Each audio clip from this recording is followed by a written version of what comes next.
पूर्व केंद्रीय मंत्री व भाजपा सांसद रविशंकर प्रसाद ने दिल्ली की केजरीवाल सरकार पर गंभीर आरोप लगाए हैं।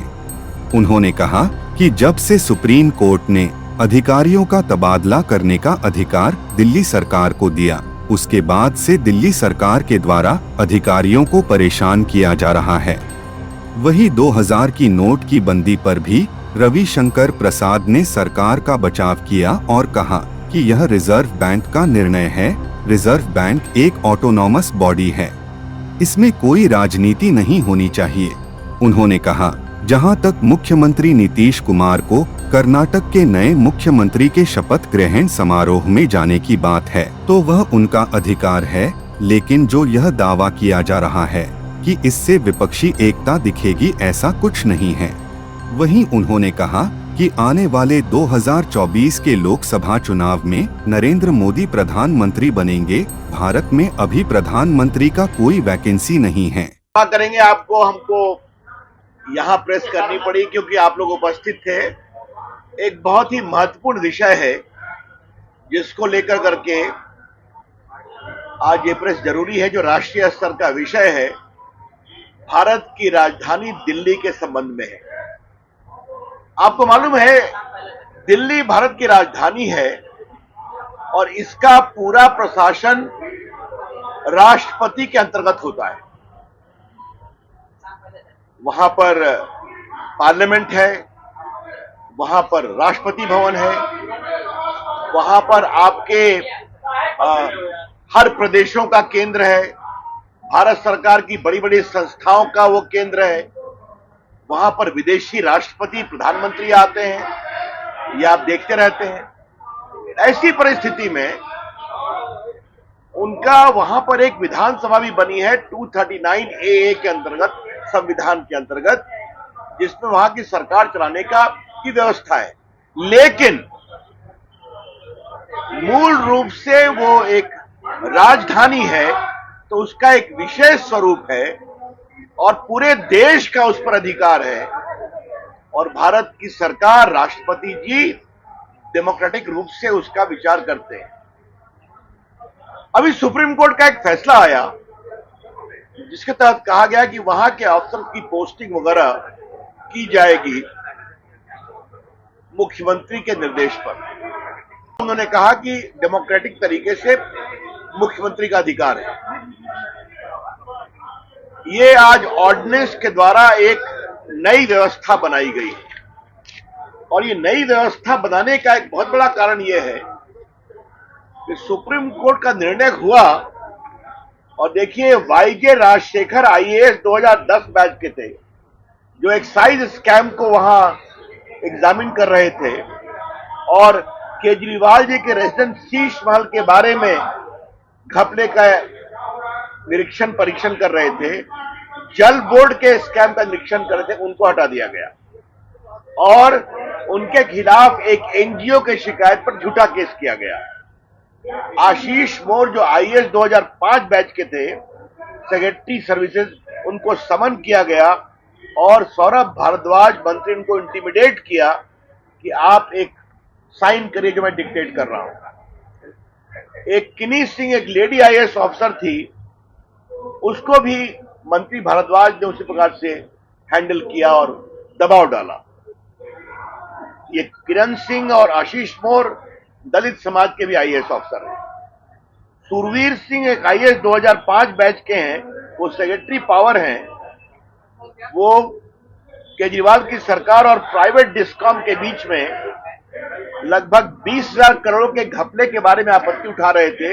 उनके खिलाफ भी पंजाब पुलिस के द्वारा दबाव डालने की कोशिश की गई। इन सबों की शिकायत सामने है और इन सबों ने कॉम्प्लेन भी किया। आपको याद होगा कि एक समय दिल्ली के चीफ सेक्रेटरी के साथ भी बदसलूकी की गई थी एक मीटिंग में रात में, जिसका केस वगैरह हुआ था। तो आज दिल्ली भारत की राजधानी है।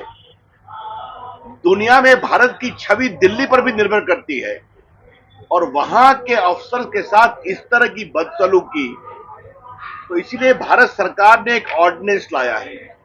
वो ऑर्डिनेंस का आधार क्या है?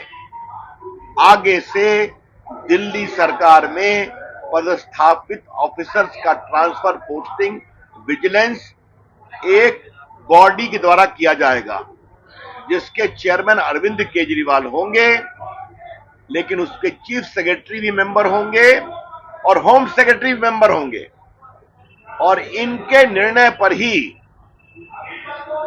लेफ्टिनेंट गवर्नर फैसला करेंगे, दिल्ली के जो लेफ्टिनेंट गवर्नर हैं। तो दिल्ली में काम करने वाले अफसरों के निर्णय के बारे में एक पारदर्शी और उत्तरदायी प्रक्रिया के लिए यह ऑर्डिनेंस लाया गया है। This ordinance is design to ensure greater accountability, transparency and dedication for upright officers. और जो केजरीवाल सरकार का रिकॉर्ड रहा है, मैंने आपको बता दिया, कई कॉम्प्लेन आए हैं मेरे पास, वो रिकॉर्ड पर भी है। तो इसलिए मुझे लगा कि यह बहुत महत्वपूर्ण राष्ट्रीय विषय है कि दिल्ली भारत की राजधानी है, दिल्ली भारत का दिल है, दिल्ली भारत की नाक है, दिल्ली भारत की छवि है, और दिल्ली के ऊपर पूरे देश का अधिकार है। इसलिए जिस तरह से केजरीवाल की सरकार कर रही थी, इसके माध्यम से एक डेडिकेटेड प्रक्रिया संशोधन करके लाई गई है, और ये बहुत स्वागत योग्य है, जनहित में है, और दिल्ली के भी हित में है, और भारत के भी हित में है। तो मुझे आपको बताना था, ये बहुत ही महत्वपूर्ण विषय था, तो मुझे लगा कि ये विषय आपके सामने रख दें। देखिए, इस पर रिजर्व बैंक ऑफ इंडिया का फैसला है, और रिजर्व बैंक ऑफ इंडिया ने इस दिशा में बहुत ही विस्तृत नोट इश्यू किया है, जिसको आपने देखा होगा। क्या कहा है उन्होंने कि हमने 2016 में लाया था, अब लगभग 6 साल हो गया, तो अब इन नोटों का प्रचलन बहुत कम हुआ है। जो पहले लगभग 30% था, ये घटकर 3-4% हो गया है। तो 2000 के नोट का प्रचलन बहुत कम हुआ है, और बाकी नोट बाजार में उपलब्ध हैं। इसलिए इन नोटों को सितंबर के बाद से समाप्त किया जाएगा, और तब तक आप बदल सकते हैं। और रिजर्व बैंक ऑफ इंडिया ने अपने नोटिफिकेशन में यह भी कहा है कि ऐसा हम करते रहते हैं। हमारे अनुभवी पटना के पत्रकारों को ज्ञात होगा कि 2013-14 में भी उन्होंने काफी पुराने नोट को इस तरह नोटिफाई किया। तो ये आरबीआई की प्रक्रिया है जो उन्होंने किया। मैं कांग्रेस के मित्रों को एक ही बात कहूंगा, मनमोहन सिंह की सरकार के समय ऐसा हुआ था कि नहीं हुआ था? ये नोटबंदी नहीं है, ये है नोट को सर्कुलेशन से बाहर करना। जो रिजर्व बैंक ऑफ इंडिया एक इंडिपेंडेंट ऑटोनोमस बॉडी है, अपने कानूनी अधिकारों का प्रयोग करके करती है। तो उन्होंने क्या, मैंने बता दिया कि अब ये 2000 का नोट क्योंकि काफी यूज में कम आता है, और आप लोग भी अपने अनुभव से जानते होंगे, आजकल 2000 का नोट तो बाजार में बहुत ही कम आता है। 500 रुपए के नोट चलते हैं, 100 रुपए के चलते हैं। हाँ, अगर कुछ लोग इसके माध्यम से मनी लॉन्ड्रिंग की बात कर रहे हैं, बाकी कर रहे हैं। मैंने फिर कहा, रिजर्व बैंक एक स्वायत्त संस्था है जो कानून के अधिकार अनुसार भारत की मॉनिटरिंग पॉलिसी की चिंता करती है। उसने कहा हमने पहले भी किया था, ये भी किया है। और जहां तक जमीनी हकीकत का सवाल है, तो आप भी जानते हैं कि आजकल 2000 नोट कम चलते हैं डेली यूज में भी। शपथ ग्रहण में जाने पर कहा आपत्ति, लेकिन उसी में आपने देख लिया, वहां नवीन पटनायक जी नहीं है, वहां बीआरएस या टीआरएस के लोग नहीं हैं, वहां पर ममता जी खुद नहीं जा रही हैं। तो विपक्षी एकता क्या है, क्या नहीं है? हाँ, शपथ ग्रहण में जाने का सबको अधिकार है, लेकिन विपक्षी एकता का यह सूत्र बनने वाला है, ऐसा कुछ नहीं है। और वैसे भी 24 में भारत के प्रधानमंत्री की कुर्सी में कोई वैकेंसी नहीं है।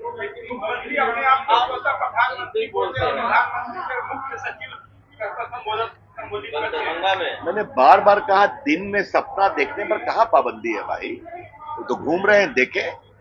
लेकिन ये देश एक स्थायी सरकार चाहता है, ये देश एक मजबूत सरकार चाहता है, ये देश एक भारत की सुरक्षा के लिए समर्पित सरकार चाहता है, और ये नरेंद्र मोदी की सरकार ही दे सकती है, जिसने भारत की अर्थव्यवस्था को दुनिया की 5वीं अर्थव्यवस्था पहुंचा दिया। और भारत का सम्मान दुनिया में क्या बढ़ा है, ये आप देख रहे हैं मोदी जी की विदेश यात्रा। धन्यवाद।